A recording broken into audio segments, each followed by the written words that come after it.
These next few days are really important for anyone who attended the Black Lives Matter Australia protest last Saturday. It has to do with the risk of exposure to the novel coronavirus and the time it takes for symptoms to develop. The punchline is 50% of people who will eventually get symptoms of COVID-19 will develop them roughly 5 days after exposure to the virus. And if you've been exposed to the virus at the protest, the 5th day would be Friday. It's plausible that there was transmission of the novel coronavirus at the protests. On one hand, people took many precautions. We saw widespread use of masks, sanitizer, physical distancing, and all of this was done in an outdoor environment with a low background rate of community transmission. But they were very large gatherings, so some degree of transmission, small or large, is very plausible. We can't have certainty about this because it's a very unique situation. These next few days are relevant because COVID-19 has a median incubation period of 4.5 to 6 days. The incubation period is how long it takes from the time someone was exposed to an infectious load of the virus to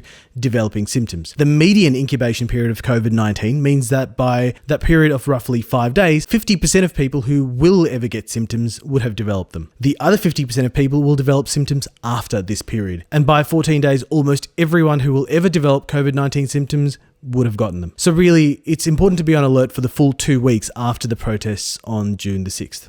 Getting tested promptly is important because by the time you get symptoms, you could already have been spreading the virus to other people. Now, there's some debate about whether people who went to the protests should be self-isolating for 14 days anyway. VACCHO, the Victorian Aboriginal Community Controlled Health Organisation, has recommended this self-isolation. So has the Australian Medical Association, the AMA, but the Australian government has not. Now, this may change if numerous cases of COVID-19 linked to the protests are detected. Self-isolating for 14 days is the gold standard, but the more you can avoid people and especially large gatherings over this 2-week period, the better. The symptoms to look out for are any of fever, cough, sore throat, shortness of breath, runny nose, or a loss of smell. Now, there are other symptoms that may warrant testing, but these are worth discussing with a doctor. And these are things like a headache, body aches, a stuffy nose, nausea, vomiting, or diarrhea. You can only get tested if you have symptoms, and I've left some links to find out where you can get tested.